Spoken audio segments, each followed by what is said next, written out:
आज मैं आपके साथ बात करने जा रही हूँ कि क्या आपने कभी ऐसा महसूस किया है कि परमेश्वर की उपस्थिति, परमेश्वर की प्रेजेंस आपके साथ आपको फील नहीं होती। क्योंकि जब हम नए नए परमेश्वर में आते हैं, सब लोगों की अगर हम बात करें, जब हम नए नए परमेश्वर में आते हैं तो बड़े उत्तेजित होते हैं, बड़े एक्साइटेड होते हैं, लेकिन over a period of time कहीं ना कहीं वो चीजें जो है वो थोड़ी सी कम हो जाती हैं। एक बार मैंने पहले एक वीडियो में बात की थी कि अपने प्यार को जो परमेश्वर के लिए है उसे कैसे दोबारा से रिवाइव कर सकते हैं, उस फायर को कैसे रिवाइव कर सकते हैं। लेकिन आज मैं बात करने जा रही हूँ कुछ ऐसे प्रैक्टिकल स्टेप्स के बारे में कि हम परमेश्वर की प्रेजेंस को कैसे फील कर सकते हैं। कई बार आपको ऐसा लगता होगा कि मैं परमेश्वर की उपस्थिति को, मैं परमेश्वर की प्रेजेंस को फील करना चाहता हूँ, और अगर आप नहीं कर पाते तो आप शायद obviously you must be feeling के कुछ मिसिंग है या कुछ कमी लगती। आज इस मैसेज के साथ आप ग्रेटली ब्लेस होने जा रहे हैं प्रभु यीशु के नाम में। आमीन। देखिए, मैं आपके साथ कुछ प्रैक्टिकल स्टेप्स, जैसे मैंने पहले भी बात की, शेयर करने जा रही हूँ। सबसे पहली चीज जो आपको ख्याल रखने की जरूरत है वो ये है कि आपको परमेश्वर के लिए अपने प्रार्थना के समय के लिए एक अलग स्पेस देने की जरूरत है। जब आप परमेश्वर के लिए एक अलग जगह बनाते हैं, एक अलग स्पेस क्रिएट करते हैं उस सीक्रेट चैम्बर में, उस सीक्रेट रूम में जहां आप परमेश्वर से मिलने के लिए जाते हैं, तभी जब आप मत्ती रचित सुसमाचार पढ़ते हैं तो उसके 6 चैप्टर की 6 आयत में लिखा है कि जब तू प्रार्थना करे तो अपने कमरे में जा। अब ये कमरा क्या डिनोट करता है? ये कमरा वो सीक्रेट जगह डिनोट करता है, आपकी प्रिवेसी डिनोट करता है, जहां पर सिर्फ आप और प्रभु बात करते हैं, जहां पर कोई और नहीं होता, जहां पर आपकी बातचीत जो है वो सिर्फ परमेश्वर के साथ जो है वो होती है। और लिखा है कि जो परमेश्वर आपको सीक्रेट में देखते हैं, जो परमेश्वर आपकी बातों को सीक्रेट में सुनते हैं, वो सबके सामने आपको रिवॉर्ड करेंगे। इसलिए सबसे पहला काम, अगर आप परमेश्वर की उपस्थिति को, अगर आप परमेश्वर की प्रेजेंस को फील करना चाहते हैं, तो सबसे पहला काम आपको ये करना पड़ेगा कि आपको घर में, अपने कमरे में, अपने वर्क एरिया में, जहां कहीं भी आपको लगता है कि आपको परमेश्वर के साथ टाइम स्पेंड करना है, वहां पर आपको वो जगह अलग करनी पड़ेगी। अगर आप मान लीजिए ड्राइंग रूम का एक कोना है जहां पर आप प्रार्थना करते हैं, तो वो कोना पकड़ लें कि आप जब भी प्रार्थना करें, जब भी आपका मन करे प्रार्थना करने के लिए, तो उसी कोने में जाके प्रार्थना करें। वो आपकी जगह है। ये वो जगह होनी चाहिए जहां पर आपको पता है कि मैं परमेश्वर से जाके बात करूंगा। ये वो जगह होनी चाहिए जहां पर आपको पता है मैं परमेश्वर से जाकर मिलूंगा, जहां पर आपको पता है मैं अपने दिल का सारा हाल प्रभु को सुना दूंगा। एक ऐसी जगह होनी चाहिए। You should create a space जहां पर आप परमेश्वर के साथ मिल सकें, बात कर सकें, प्रार्थना कर सकें, वो सीक्रेट चैम्बर में समय बिता सकें। ये है पहली चीज। दूसरी चीज कि अगर आप परमेश्वर की प्रेजेंस को महसूस करना चाहते हैं तो आपको नेक्स्ट लेवल पर अपनी प्रार्थना को ले जाना पड़ेगा। अगर आप ये सोच रहे हैं कि जैसे आप नॉर्मली प्रार्थना करते हैं, जैसे आप नॉर्मली प्रार्थना में जाने से पहले वचन पढ़ते हैं, जैसे आप नॉर्मली सब कुछ करते हैं, वैसे ही आप करते रहेंगे और आप परमेश्वर की प्रेजेंस को एक अद्भुत, एक नई रीति से महसूस करेंगे, तो ऐसा नहीं होगा। इसलिए आपको परमेश्वर की प्रेजेंस को फील करने के लिए अपने आप को चैलेंज करना पड़ेगा। कुछ ऐसा करना पड़ेगा जो पहले आप नहीं करते थे। कुछ ऐसा अपने आप को तैयार करना पड़ेगा, अपने आप को पुश करना पड़ेगा कुछ ऐसा करने के लिए जो पहले आपके स्वभाव में या आपके रूटीन में नहीं था। प्रभु यीशु मसीह के बारे में अगर बात करें तो आप देखें कि लूका की अंजील उसके 6 चैप्टर में 12 और 13 वचन जब आप पढ़ते हैं तो वहां पर इस बात का जिक्र किया गया है कि प्रभु यीशु मसीह रात ही में उठकर पहाड़ पर चले जाया करते थे और वहां पर जाकर वो पूरी रात जो है वो प्रार्थना किया करते थे।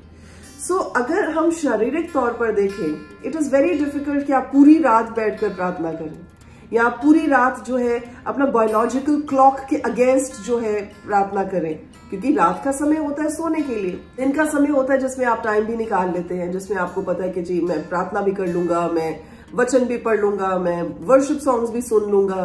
बट रात का टाइम जो होता है उसको अपने आप को बड़ा पुश करना पड़ता है उस साइकिल को ब्रेक करने के लिए जिसमें आप ऑलरेडी इतने सालों से जी रहे हैं। तो प्रभु यीशु मसीह ने यहाँ पर इस चीज को दिखाया कि सारी रात अगर वो प्रार्थना करते थे तो अगले दिन वो चेलों के साथ बैठकर बात किया करते थे, अगले दिन वो चेलों के साथ जाकर चिन्ह चमत्कार किया करते थे, अगले दिन वो वचन सुनाया करते थे। सो वो सारे काम जो होते थे वो दिन के समय होते थे, पर जो तैयारी का समय होता था, जो अपने आप को चैलेंज करने का समय होता था, जो अपने शरीर को एक नई लिमिट पर ले जाकर उसको स्पिरिचुअल तरीके से परमेश्वर के साथ कनेक्ट करने का समय होता था, that was a different time all together. So second point जो मैं आपके साथ शेयर कर रही हूँ यही है that you have to challenge yourself, यानी कि आपको अपनी प्रार्थना को अगले लेवल पर लेकर जाने की जरूरत है। जिस लेवल पर आप हैं, आप अपने आप का आंकलन करें, जस्ट एनालाइज योरसेल्फ कि मैं अभी कहाँ खड़ा होता हूँ। अच्छा, मैं दिन में मान लीजिए 2 बार प्रार्थना करता हूँ, कितने कितने समय प्रार्थना करता हूँ, अच्छा मैं कितना टाइम और इसको स्ट्रेच कर सकता हूँ, अच्छा मैं इसमें और क्या इंप्रूव कर सकता हूँ। So you have to challenge yourself. और आपको एक चीज और बड़ी मजेदार बताऊंगी कि जब आप अपने आप को चैलेंज करते हैं किसी भी चीज में, अब फॉर एग्जाम्पल जब मैं वर्कआउट करती हूँ तो मैं हमेशा अपने आप को चैलेंज करती हूँ कि अच्छा कि अगर आज मैंने इतना वेट उठाया तो कल मैं अपने आप को और चैलेंज करती हूँ कि अच्छा अगर मैं इतने केजीज का वेट उठा सकती हूँ, इसका मतलब लेट मी ट्राई, थोड़ा सा और ट्राई करके देखती हूँ, इसमें और ऐड करके देखती हूँ। तो मैं अपने आप को चैलेंज करती हूँ। अगर ट्रेडमिल के ऊपर मान लो मैं कुछ समय भाग पाती हूँ तो मैं आई चैलेंज माई सेल्फ, अगले दिन मैं अपने आप को चुनौती देती हूँ कि नहीं, कल अगर इतना भागी थी तो आज इतना होना चाहिए। सो उससे क्या होता है, जब आप अपने आप को चैलेंज करते हैं, जब आप अपने आप की स्ट्रेच करते हैं लिमिट्स को, तो आप एक्साइटेड हो जाते हैं कुछ नया देखने के लिए। You get so joyful looking at the results कि अच्छा अगर मैंने आधा घंटा कल कार्डियो किए थी और आज मैं मान लीजिए 40 मिनट्स कर पाया हूं या 45 मिनट्स कर पाया हूं, that means I have that capacity to do it. अगर कल मैं 5 किलो का वेट उठा पाया था, आज मैं अगर 10 किलो का उठा पा रहा हूं, दैट मीन्स मेरी बॉडी जो है वो it is working in a right direction. यही बात मैं आपको सिखा रही हूँ स्पिरिचुअल तरीके में कि जब आप अपनी लिमिट्स को पुश करते हैं, जब आप अपने आप को चैलेंज करते हैं, आप देखकर बड़े हैरान होंगे कि अच्छा कल तक तो मैं मान लीजिए 2 टाइम प्रार्थना कर पाता था या मान लीजिए 5-5 मिनट प्रार्थना कर पाता था, पर आज मैं कम से कम 15-15 मिनट प्रार्थना करूंगा। आप 15 मिनट प्रार्थना की निकालेंगे, अगले दिन आपको लगेगा यार अगर मैंने कल 15-15 मिनट निकाले थे, आज मैं थोड़ा और बेटर कर सकता हूं। So when you do it you will get so excited.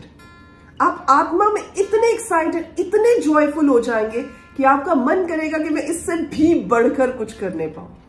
और जैसे जैसे आपकी वो लिमिट बढ़ती चली जाएगी, जैसे जैसे आप अपने आप को जो है अपने फिजिकल पैरामीटर्स को पुश कर सकेंगे, आप देखने पाएंगे कि आप परमेश्वर की प्रेजेंस में आने के टाइम पर बहुत जल्दी इससे कनेक्ट हो पाएंगे।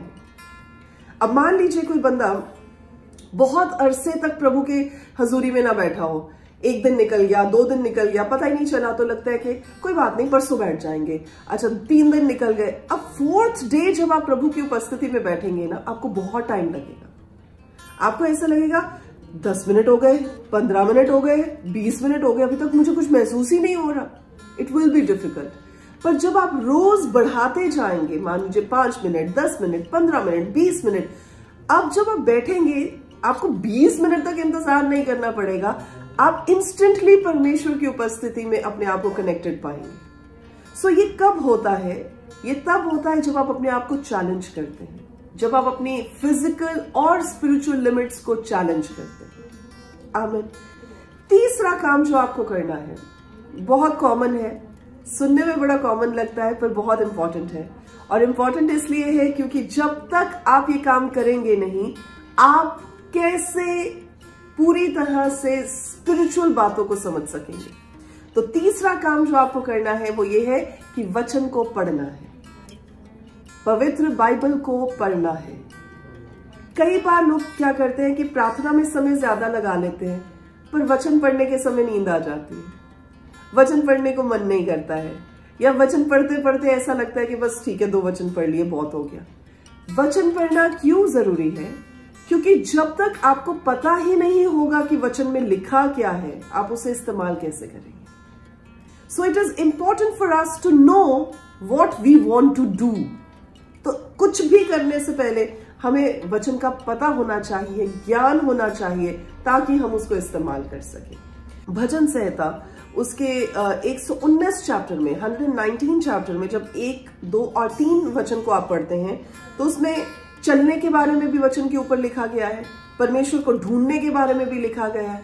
यानी सारे पैरामीटर्स पे होलिस्टिक बात की गई है। किसके द्वारा? वचन के द्वारा। सो ये थर्ड पैरामीटर है जिसको हमने ध्यान में रखना है कि हमने वचन को इग्नोर नहीं करना। अगर हम परमेश्वर की प्रेजेंस को फील करना चाहते हैं तो हमें परमेश्वर के वचन को पढ़ना और उसमें बढ़ना बहुत इंपॉर्टेंट है। जब तक आपको पता ही नहीं होगा कि वचन में क्या लिखा है तो आप उपस्थिति में बैठ के भी क्या कर लेंगे।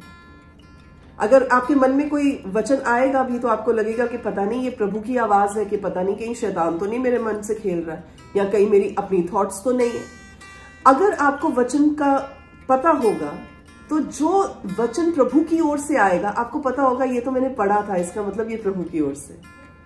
जो वचन परमेश्वर की ओर से आएगा वो कॉन्फर्मेशन होगी। क्यों? क्योंकि आपने वचन को पढ़ा होगा, आपको पता है कि yes it is written in the word of God. इसलिए वचन को इग्नोर नहीं करना है। You have to study the Bible. Fourth चीज, अगर आप परमेश्वर की प्रेजेंस में बढ़ना चाहते हैं, प्रभु की प्रेजेंस को महसूस करना चाहते हैं, तो आपको परमेश्वर की इच्छा में होकर चलना जरूरी है। You have to walk in the will of God. इफिसियों की पत्री उसके 2 चैप्टर की 10वीं आयत में यह बात लिखी गई है कि हम परमेश्वर के मास्टरपीस हैं।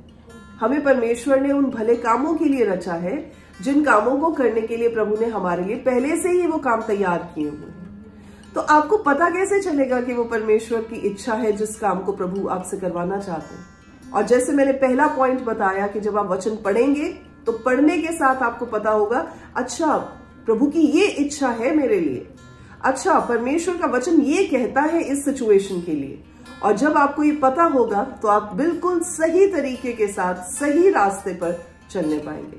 तभी वचन में ऐसा लिखा है ना कि प्रभु कहते हैं जिस रास्ते पर तुझे जाना है मैं उस पर तेरी रहनुमाई करूंगा, उस जगह पर मैं तेरी अगुवाई करूंगा।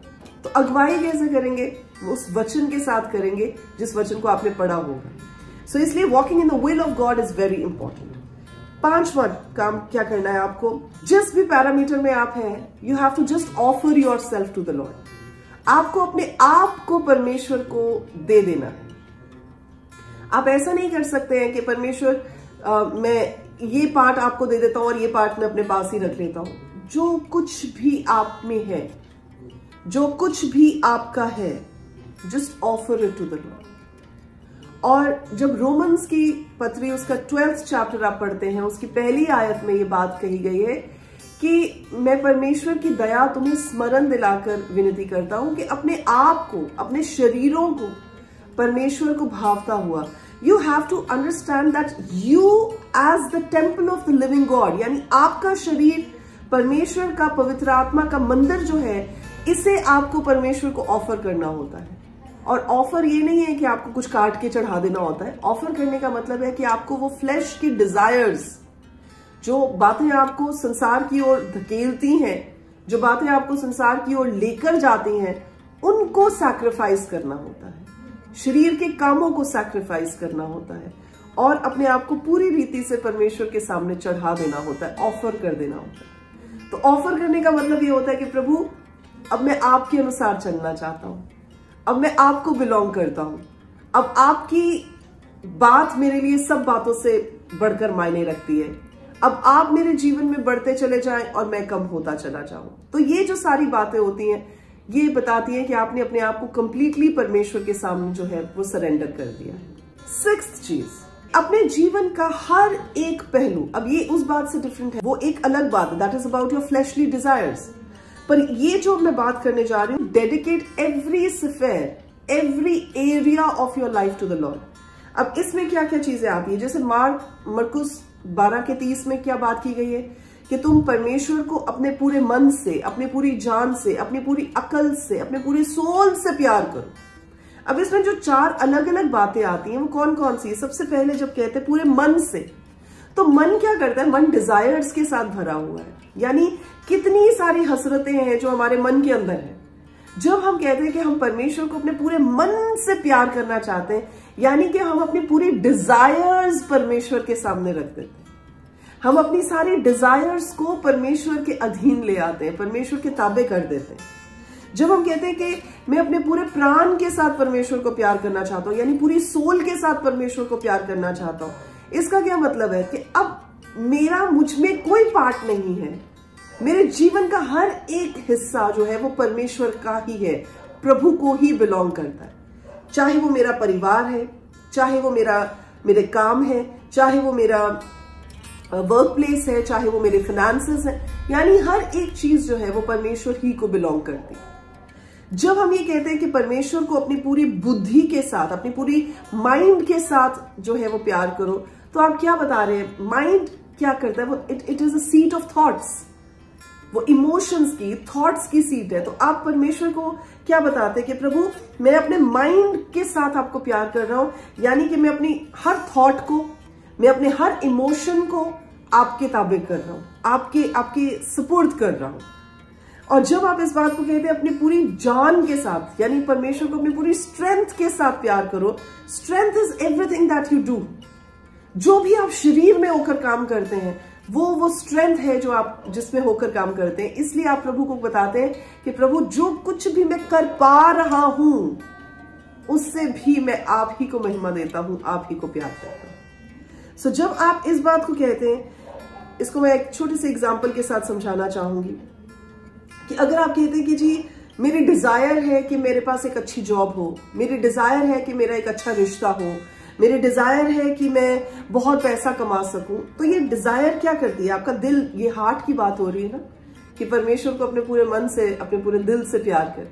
तो दिल से प्यार करने में आप परमेश्वर को कैसे इन्वॉल्व कर सकते हैं? आप ये कह सकते हैं कि प्रभु मुझे अच्छी जॉब चाहिए, इसलिए ताकि मैं उस जॉब में ऑनेस्टली काम करने पाऊं। तो आप क्या करते हैं? वो गॉडली ट्रेट्स उसमें ला सकते हैं, यानी आप परमेश्वर को आदर दे रहे हैं अपने मन के डिजायर्स के साथ। अगर आप कह रहे हैं कि जी मुझे कोई अच्छा रिश्ता चाहिए, कि प्रभु मेरा मुझे एक अच्छी लड़की या अच्छा लड़का जो है वो रिश्ते में चाहिए, तो आप परमेश्वर को क्या बता रहे हैं कि प्रभु मैं उस रिश्ते में जो है होलीनेस के साथ, पवित्रता के साथ उस रिश्ते को निभाने पाऊं। तो आप क्या कर रहे हैं? आप उस हिस्से को परमेश्वर को आदर देने के लिए, परमेश्वर को प्यार करने के लिए इस्तेमाल कर रहे हैं। अगर आप कहते हैं कि मैं बहुत कमाने पाऊं, मेरी जॉब में या मेरे बिजनेस में मुझे बहुत मुनाफा हो, तो अब आप इसमें गॉडली ट्रेट क्या ला सकते हैं कि जो परमेश्वर के लिए आप कर सकते हैं, जो कलीसिया के लिए, प्रभु की किंगडम के लिए आप कर सकते हैं, वो आप करें। सो ये सब चीजों से आपको पता चल जाएगा कि आप परमेश्वर को अपने जीवन के हर एक हिस्से में ला पा रहे हैं। अगर ला पा रहे हैं तो परमेश्वर का धन्यवाद हो, अगर नहीं ला पा रहे तो मैंने आपको एग्जाम्पल्स के तौर में बता दिया है कि आप कैसे परमेश्वर को ला सकते हैं अपने जीवन के हर एक पहलू में। स्ट्रेंथ मतलब जैसे आप कुलसियों की किताब में पढ़ते हैं, कोलोशियंस की किताब में पढ़ते हैं, चैप्टर नंबर 3 में उसकी 17th आयत को पढ़ते हैं, उसकी 23 आयत को पढ़ते हैं कि जो कुछ भी आप करते हैं उससे परमेश्वर की महिमा होनी चाहिए। जो कुछ भी आप करते हैं ये जानकर करें कि आप परमेश्वर के लिए कर रहे हैं, किसी इंसान के लिए नहीं कर रहे। सो जब आपका लाइफस्टाइल ऐसा हो जाएगा जिसमें आपके जीवन का हर एक पहलू परमेश्वर को डेडिकेटेड हो जाएगा, तो आप देखने पाएंगे कि आप हर जगह पर परमेश्वर की उपस्थिति को महसूस कर पाएंगे। चाहे आप ऑफिस में, अगर आपको परमेश्वर की जरूरत है, आप जैसे ही प्रभु को पुकारेंगे आप महसूस कर पाएंगे। जब आप अपने रिलेशनशिप में और वहां पर कोई कंफ्यूजन आ गई है और आपको परमेश्वर की इंटरवेंशन की जरूरत है, जैसे ही आप पुकारेंगे आप परमेश्वर को अपने नजदीक पाएंगे। तभी वचन में लिखा है, जब आप भजन संहिता 46 का 1 पढ़ते हैं तो लिखा है कि he is the very present help in times of trouble, यानी कि मुसीबत के समय अति शीघ्रता से मिलने वाला वो परमेश्वर है, वो हमारा सहायक परमेश्वर है। सो इस बात को आप ख्याल रखिएगा कि जब आप अपने जीवन का हर एक पहलू परमेश्वर को समर्पित कर देते हैं, you love God with everything that you have, you start feeling his presence in everything that you do. आमेन। और 7वां और अंतिम पॉइंट ये है कि अपने आप को एक्सर्ट करें, लेजी मत हो, एक्टिव हो जाए। आपके स्पिरिचुअल लाइफ में एक्टिविटी नजर आनी चाहिए। मैं आपको एक छोटा सा एग्जांपल देके बताना चाहूंगी। देखिए, परमेश्वर ने अपने लोगों के साथ स्वर्गदूत रखे होते हैं। और वो होते हैं जो परमेश्वर में होकर आपकी मदद करते हैं। कई ऐसी जगहें होती हैं जहां पर परमेश्वर अपने स्वर्गदूतों को आपके लिए अलाइन करते हैं। मैंने एक वीडियो में भी बात की थी कि 5 ऐसी चीजें जो परमेश्वर के एंजल्स आपके लिए करते हैं। सो वो आप उस वीडियो को देख सकते हैं। सो कई लोग इतने लेजी होते हैं स्पिरिचुअली कि वो अपने जो स्वर्गदूत उन्हें असाइंड होते हैं उन्हें सारा दिन फ्री ही रख छोड़ते हैं। उनके पास कोई काम ही नहीं होता अपने स्वर्गदूतों को देने के लिए, जबकि स्वर्गदूत आपके साथ आपको मिनिस्टर करने के लिए, आपकी मदद करने के लिए, आपकी प्रार्थनाओं को ले जाकर उनका जवाब लाने के लिए, उनके बड़े सारे काम होते हैं होने वाले। पर इंसान क्या करते हैं, ना ये वचन पढ़ते हैं, ना ये वचन बोलते हैं, ना ये टाइम लगाते हैं प्रार्थना में, ना ये कुछ भी अपने स्वभाव में होकर करते हैं। That you have to exert yourself, you have to discipline yourself. आपको अपने आप को अनुशासित करना पड़ेगा ताकि आप परमेश्वर की प्रेजेंस में जब आए तो आप महसूस करने पाए।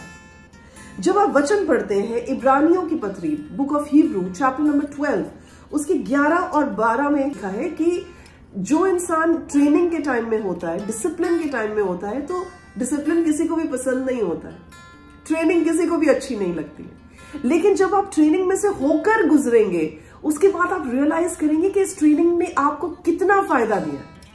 सो इसलिए अगर आज आप अपने आप को ट्रेन नहीं कर पा रहे हैं, अपने आप को एक्सर्ट नहीं कर पा रहे हैं, अपने आप को तैयार नहीं कर पा रहे हैं, अगर आज आपको ऐसा लगता है कि आपको बहुत इजी लाइफस्टाइल चाहिए, तो मान लीजिए मैं आपको ये बात बता रही हूं, जस्ट अंडरस्टैंड दिस, आज तो आप इजी लाइफस्टाइल ले लेंगे, लेकिन कल जब विपदा आएगी, जब प्रॉब्लम्स आएंगी, जब ट्रायल्स आएंगे, जब टेम्पटेशंस आएंगी, तो उस समय क्या करेंगे? उस समय फिर अगेन मैं वही बात दोहराऊंगी, तैयारी का समय नहीं होता। तैयारी का समय अब है जबकि आपके पास पीस का समय है, जबकि शांति का समय है। सो मेरे अजीजों, इन 7 पॉइंट्स को याद रखिएगा। सबसे पहले ये कि आपको एक जगह डेडिकेट करनी है परमेश्वर के लिए, एक स्पेस डेडिकेट करनी है जहां जाकर आप हमेशा प्रार्थना में बैठें, जहां आप परमेश्वर के साथ समय बिता सकें। दूसरा ये है कि आपको अपने प्रार्थना को नेक्स्ट लेवल पर ले जाना जरूरी है, अपने आप को चैलेंज करना जरूरी है। तीसरा ये है कि आपको वचन पढ़ना जरूरी है। चौथा ये है कि आपको परमेश्वर की इच्छा में होकर चलना जरूरी है। 5वां ये है कि आपको अपने आप को परमेश्वर को ऑफर करना जरूरी है। 6th ये है कि आपको अपने जीवन का हर एक पहलू परमेश्वर को डेडिकेट करना जरूरी है। और 7वीं चीज ये है कि आपको अपने आप को एक्सर्ट करना, अपने आप को डिसिप्लिन करना, अपने आप को अनुशासित करना जरूरी है। सो ये वो 7 पॉइंट्स है जिन पर आप जब काम करेंगे तो आप डेफिनेटली परमेश्वर की उपस्थिति को, प्रभु की प्रेजेंस को अपनी लाइफ में महसूस भी करने पाएंगे और आप फिजिकली भी परमेश्वर की प्रेजेंस को एंजॉय करने पाएंगे। आमीन। सो आज इस वचन के साथ मैं आप सबों को एनकरेज करना चाहती हूँ कि अगर आप किसी भी पॉइंट पर फॉल्टर कर रहे हैं, अभी तक कोई भी अगर ऐसा पॉइंट है जहां पर आप काम नहीं कर पाए हैं, तो आज ही से इन पॉइंट्स के ऊपर काम करना शुरू करें और फिर हमें बताइएगा कि आप कैसा महसूस करते हैं। प्रभु का धन्यवाद।